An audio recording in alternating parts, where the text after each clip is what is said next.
నమస్తే రమ్మగారు. నమస్తే జయ. పంచభూత లింగాల్లో మనం ఆఖరి లింగం చిదంబరం అండి. ఆకాశలింగం, ఆకాశలింగం. చిదంబర రహస్యం అంటారు. ఏమిటో చిదంబర రహస్యం. ఆ చిదంబర రహస్యం ఏమిటంటే శూన్యం, చివరికి మిగిలేది ఏమీ లేదు, శూన్యమే ఇదంతా. అదే చిదంబరం నువ్వు రహస్యం. ఎంత వెంపర్లాడతావు, గోల పెట్టేస్తావు, ఏమిటేమిటో చేస్తావు, ఎక్కడెక్కడో కన్నాలేస్తావు, ఎవరి జీవితాల్లో పాడు చేసేస్తావు నీ జీవితం కోసం. చివరికి మిగిలేది ఏమిటి? శూన్యం. ఖాళీ. ఆకాశం శూన్యం జయ. ఆ పైన ఏం లేదు. ఆ లేనితనాన్ని చూపించేదే చిదంబర రహస్యం. చాలా అద్భుతమైన గాథ ఉంటుంది జయ చిదంబరానికి. ఎన్నిసార్లు చదివినా, ఎన్నిసార్లు చెప్పినా ప్రతిసారి ఒక అద్భుతమైన భావం కలుగుతుంది. ఇదివరకు అట ఎప్పుడు ఇది కృతయుగానికి ముందు, కృతయుగము తొలికాలం అయి ఉండొచ్చు. ఋషులు మునులు చాలామంది ఇక్కడ ఉండేవాళ్ళు. ఈ చిదంబరం ఉన్న ప్రాంతాల్లో తిల్లైవనం అనేవాళ్ళట ఈ ప్రాంతాన్ని. తిల్లై అనేది ఒక ప్రత్యేకమైన చెట్టు, అది గుబురుగా ఉంటుంది. మనం ఇప్పుడు కూడా చిదంబరం గోడల మీద ఈ తిల్లై వృక్షాల బొమ్మలు చూస్తాం. ఇప్పుడు అది అక్కడ కనపడదు, ఇంకొంచెం అవతలకు ఉన్నట్టు కనిపిస్తుంది. ఈ తిల్లై వనాలలో ఉన్నటువంటి ఋషులు మునులు, ఋషివాటికలు చాలా ఉండేవి. వీళ్ళు మంత్రాలతోటి యజ్ఞాలతోటి భగవంతుణ్ణి బంధించగలమనేటువంటి ఒక భావంలో ఉండేవాళ్ళు. మంత్రం ఉంది, యజ్ఞం ఉంది. భగవంతుడు వీటికి అతీతుడైన వాడు, లోకాతీతుడు అయిన ఆ అతీతమైన దైవాన్ని మనం బంధించగలమనే ఒక ప్రగాఢమైన విశ్వాసంతో వాళ్ళు ఉండేవాళ్ళు. వీళ్ళు వీటికి నేను అతీతుణ్ణి అని వాళ్ళకి తెలియచేయటం కోసం పరమేశ్వరుడు విష్ణు సహాయుడై వాళ్ళిద్దరూ ఇక్కడికి వచ్చారు. ఎలా వచ్చాడు ఆయన? బిచ్చాధనాథర్ అంటారు. బిచ్చగాడిగా వచ్చాడు పరమేశ్వరుడు ఇక్కడికి. ఆయనతో మహాద్భుత సౌందర్యవతి స్వరూపంలో, మోహిని స్వరూపంలో ఉన్న విష్ణువు కూడా ఆయనతో పాటు వచ్చాడు. ఒక బిచ్చగాడు, బిచ్చగాడి భార్యగా చెప్పారు, ఒక స్త్రీ. ఎంత వ్యామోహపరిచే సౌందర్యమో ఆ బిచ్చగాడిది. బిచ్చాండవన్ ఇలాంటి పేర్లే రాస్తారు. బిచ్చగాడుగా వచ్చినటువంటి అతని వెనకాలన్న మహాద్భుత సౌందర్యవతి, మోహపరిచే సౌందర్యం ఉన్నటువంటి వీరు చూసి ఋషిపత్నులు మోహంలో పడిపోయారట. అంటే ఒక దిగ్భ్రమకి చెందారు. ఏదో మోహం కాదు, లోబడిపోవటం అనగానే మనం ఏమనుకున్నాం, మనుషులు లోబడిపడటం అంటే మగవాడికి లొంగిపోవటం, స్త్రీలు. ఇది కాదు. మహాద్భుత దైవిక శక్తి, అందులో ఉన్న దైవత్వానికి ఆకర్షితులైపోయారు. వాళ్ళు ఎటు వెళ్తే అటు వెళ్ళిపోయారట. వాళ్ళకేంటి, వ్యామోహపరచటమే వాళ్ళ ఉద్దేశం ఏదైనా వాళ్ళు వ్యామోహపరిచేందుకే ఉన్నవాళ్ళు. ఎప్పుడైతే ఈ స్త్రీలు వీళ్ళ వెనకాల పడిపోతున్నారో, ఈ ఋషులకి, ఈ మునులకి అందరికీ కోపం వచ్చిందట అక్కడున్న బ్రాహ్మణ సమాజానికి. అతన్ని అదిలించి ఏం చేసినా సరే సమాధానం చెప్పేస్తున్నాడు. వెళ్ళటల్లా అవతలకి. వీళ్ళేమో ఆయన కేసి కళ్ళు అంటించేశారు, ఏ క్రియలు చేయటల్లా. ప్రార్థించండి అంటే అతన్నే, పూజించండి అంటే అతన్నే, చూడండి అంటే అతన్నే. ఏం చేసినా వేరే క్రియలోకి వాళ్ళు రావటల్లా. అందుకని వీళ్ళు ఏం చేశారట, మంత్రాలతోటి సర్పాలని సృష్టించి వదిలిపెట్టారు ఆ బిచ్చాండవన్ మీదకి. ఆయన వాటన్నిటినీ తీసుకుని ఒకదాన్ని మెళ్ళో వేసుకున్నాడు, ఒకదాన్ని తల మీద పెట్టుకున్నాడు, కొన్నిటేమో చేతులకి, కొన్ని పాదాలకి అలంకరించేసుకున్నాడు. ఏమిటి, పావులు చూస్తే భయపట్టాల. మంత్రాలతోటి ఒక పులిని పంపించారు. ఆ పులి మీదకి దూకితే ఆయన దాన్ని ఇట్లా పట్టుకుని ఇట్లా చీల్చి ఆ చర్మాన్ని నడువు కట్టేసుకున్నట్టు. ఇంత క్రియ జరుగుతుంటే ఈ స్త్రీలు భయపడాలి, కానీ ఆ దిగ్భ్రమలోంచి బయటికి రాలా వాళ్ళు. ఏం భయలేదే లేదు, చూస్తున్నారు అంతే. ఇంకా ఆయనకు లోబడిపోయి ఉన్నారు. అక్కడి నుంచి వీళ్ళు ఏం చేశారు, ఒక బ్రహ్మాండమైన రాక్షసుడిని సృష్టించి వదిలిపెట్టారు. ఈయన వాడి జుట్టు పట్టి ఇట్లా కింద వేసి అతని మీద పాదం మోపి వీపు మీద ఇట్లా నిలబడ్డాడు. పైకి నిలబడి ఒక నవ్వుతోటి తాండవం చేయటం మొదలుపెట్టాడు. ఎప్పుడైతే ఈ రాక్షసుడి మీద కాలు పడి ఆయన కాలు ఇట్లా లేచింది, బొటన వేలు ఆనిందట, పైకి లేచాడు. ఎంత మనిషో! పైకి లేచి చేతులు అవి కదిలి, జుట్టు కదిలేసరికి పరమేశ్వర సాక్షాత్కారం కలిగింది వాళ్ళకి. ఆయన ఏం చేస్తాడు, ఆనంద తాండవం చేస్తాడు. ఆయన తాండవమే ప్రపంచం, ఆయన కదలికే ప్రపంచం. ఎట్లా కదులుతుంది, ఎలా నడుస్తాం మనం? దీని మీద చెట్లో, పువ్వులో, ఇంకోటి ఎట్లా పుష్పిస్తాయి? భగవంతుడి కదలిక అది. అది వీళ్ళకి తెలిసింది. ఎప్పుడైతే ఈ పరమేశ్వరుడి స్వరూపం కనపడిందో, వీళ్ళు అంతకుముందు ఎలాంటి వాడిని చూస్తున్నారు? బూడిద పూసుకుని ఏదో సౌందర్యవంతుడుగా ఉన్నాడు. ఈ పాములు, ఈ పులి చర్మం, ఈ బిచ్చగాడిలాగా కనపడేటువంటి ఒక స్వరూపంలోంచి మహాద్భుతమైన పరమేశ్వర సాక్షాత్కారం జరిగింది. ఆ వెనకాల నిలబడి మహాద్భుత సౌందర్యవతిగా కనపడుతున్నటువంటి ఆ మోహిని స్వరూపం ఆయన లోపలికి వెళ్ళిపోయింది. చూస్తూ ఉండగా అప్పటిదాకా బిచ్చగాడిగా కనపడుతున్నటువంటి ఆయన ముఖంలో దైవ కళ అలా కనపడ్డం. మరి విష్ణుమాయ అది వెనకాల నుంచి ప్రవేశించేసింది. ఎప్పుడైతే ఇది కనపడిందో వెంటనే ఋషులు మునులు తెలుసుకున్నారు. అప్పుడు వెలిసిన స్వరూపమే చిదంబరంలో ఉన్న నటరాజ స్వరూపం. ఆయన చేసే తాండవమే ఈ ప్రపంచపు కదలిక, జీవం. లేచినటువంటి ఈయన చేతుల్లోకి అగ్ని ఇలాంటివన్నీ ప్రత్యక్షం. వాటన్నిటితోటే కదా ప్రపంచం ఎట్లా నడుస్తుంది? పంచభూతాలతోటి. ఆ స్వరూపం ఇక్కడ మనకి కనపడుతుంది. సాధారణంగా సాంప్రదాయిక స్వరూపం ఏమిటి?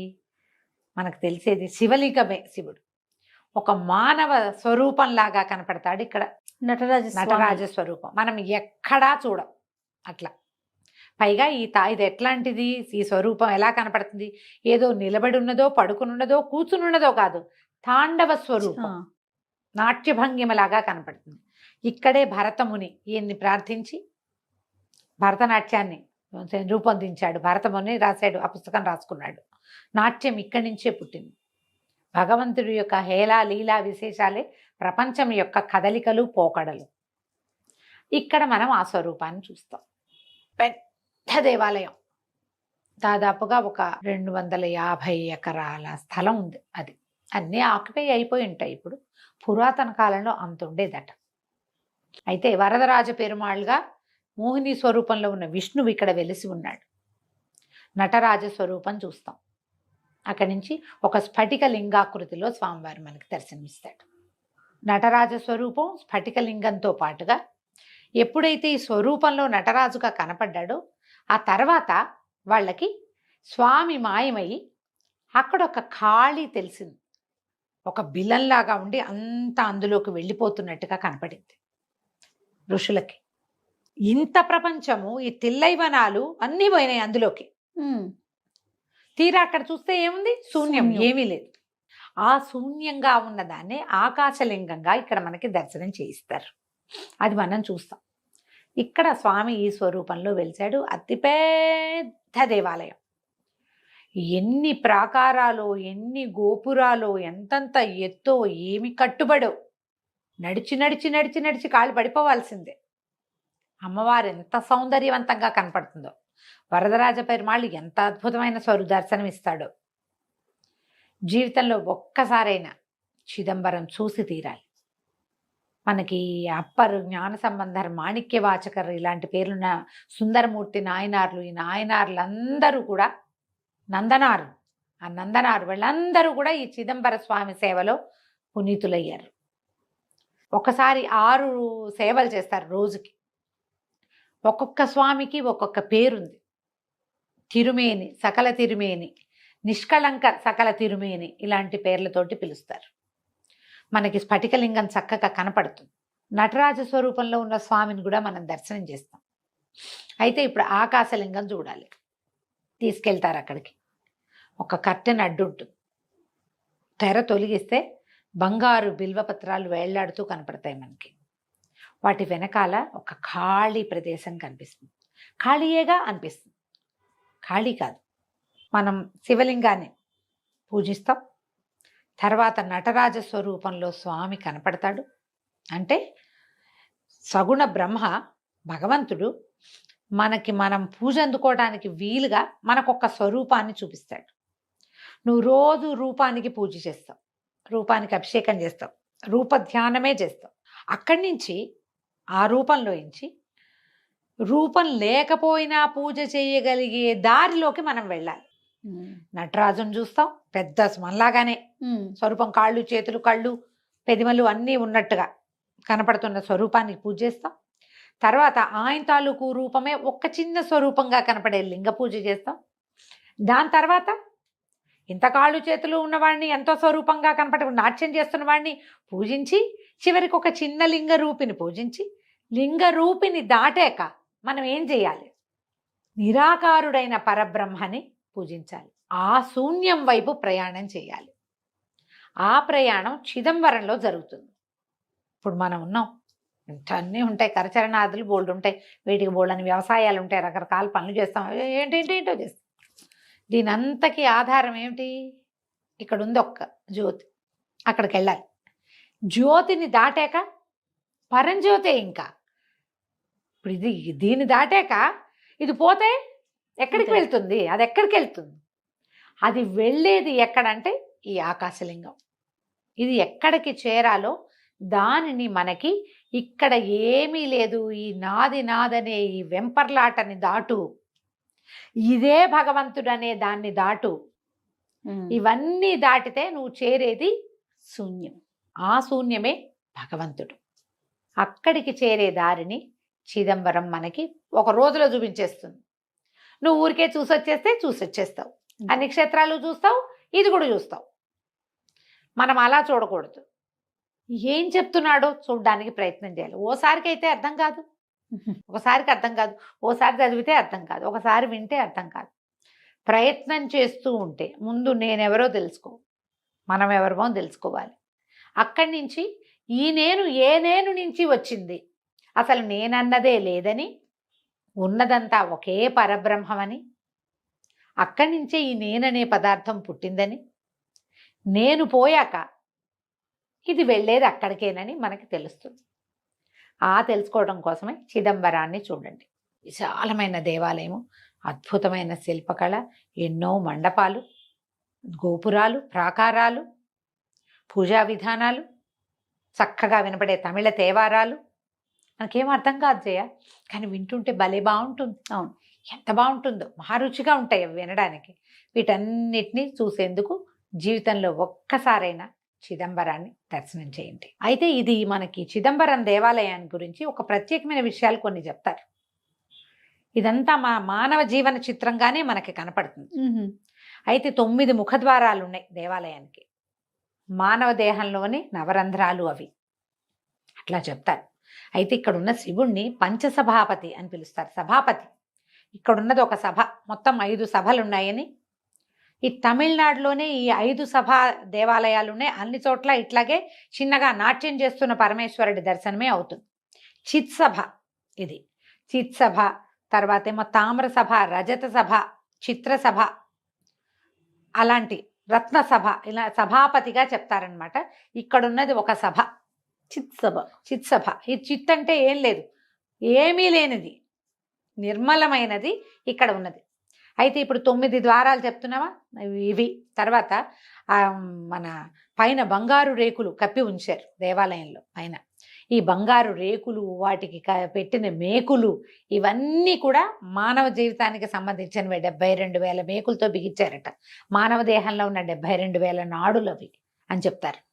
ఇట్లా ప్రతిదీ కూడా మన దేహాన్ని, మనుషుల జీవితానికి సంబంధించినవే దేవాలయంలో మనకు కనిపిస్తాయి. ఒక్కొక్కటి ఒక్కొక్క రకం చెప్తారు. మీరు ఏ రకం చూడాలన్నా వెళ్ళాలిగా ముందు, అంతే. చక్కగా పరిశీలించుకోవాలి. అన్ని మండపాల్లో కూర్చుని ఆ పాజిటివ్ ఎనర్జీని అనుభవించాలి. అమ్మవారి శివకామ సుందరిగా కనపడుతుంది ఇక్కడ. వరదరాజు పెరుమాళ్ళు కనపడతాడా, కూటం అని చెప్తారు. ఇక్కడ ఏంటంటే 108 దివ్య దేశాల్లో ఒకటైనటువంటి దివ్యదేశము ఇక్కడ ఉంది. అంటే పక్కన మోహిని అవతారం వచ్చింది కదా అయ్యంతో పాటు, ఆమె వరదరాజు పెరుమాళ్ళుగా ఇక్కడ కొలువై ఉంటుంది అన్నమాట. అమ్మవారు కూడా చాలా విశేషంగా కనపడుతుంది. తిరుచిత్రకూటం అంటారు. అమ్మవారి పేరు పుండరీకవల్లి.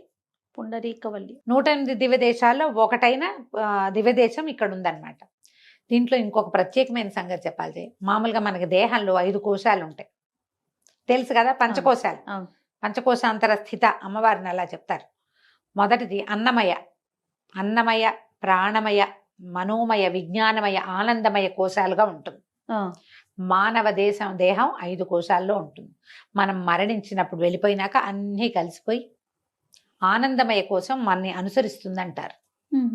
అయితే ఇక్కడ ఉన్న 5 ప్రాకారాలు మానవ దేహంలో ఉండేటువంటి 5 కోశాలుగా చెప్తారు. మనమే. అంతే. ఆ, కేవలం భగవంతుడి సృష్టి లీలా విలాసమైనటువంటి మానవుని యొక్క జీవితమే ఇది. ప్రతివాడు ఇలాగే, ఎవరికైనా ఉంటుంది.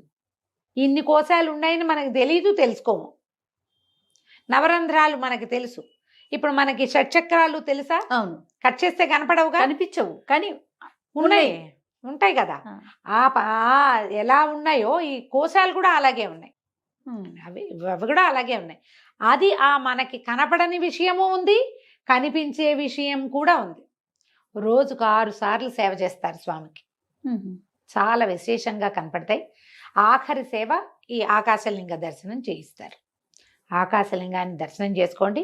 అవకాశం ఉంటే ఆకాశలింగం నుంచి మొదలుపెట్టి కింద వరకు రండి, భూలింగం వరకు, లేదా భూలింగం దగ్గర మొదలుపెట్టి ఆకాశలింగం దాకా వెళ్ళండి. ఎక్కడికి వెళ్ళినా వెళ్ళామా వచ్చామా కాదు, అనుభవించి ఆ పూర్తి అనుభవాన్ని లోపల పదిలం చేసుకోండి. వెళ్ళొచ్చాక మన మామూలు జీవితం, మామూలు వ్యవహారం కాదు. వెళ్ళొచ్చిన దాని ఫలితం మన మీద కనపడాలంటే మనకి వస్తువో, బంగారమో, ప్రమోషనో కాదు, ఆత్మజ్ఞానం పెరగాలి. ఆ రకమైన తీర్థయాత్ర తప్పకుండా చేయండి. ఈ కార్తీక మాసంలో ఇంత పుణ్యప్రదమైన 5 దేవాలయాలు, 5 ఈ 5 10 దేవాలయాలు చెప్పే అవకాశం లభించినందుకు నా వరకు నాకు చాలా సంతోషంగా ఉంది. వాటి కోసం మళ్ళీ చదివాను, మళ్ళీ చెప్పాను. సో మీరు కూడా వినండి, చూసి రండి. తప్పకుండా రమ్మగారు. ప్రత్యక్షంగా వింటున్నాను కదా నేను. నాకు కూడా అవకాశం దొరికినందుకు చాలా సంతోషం. నమస్కారం. నమస్తే జయ.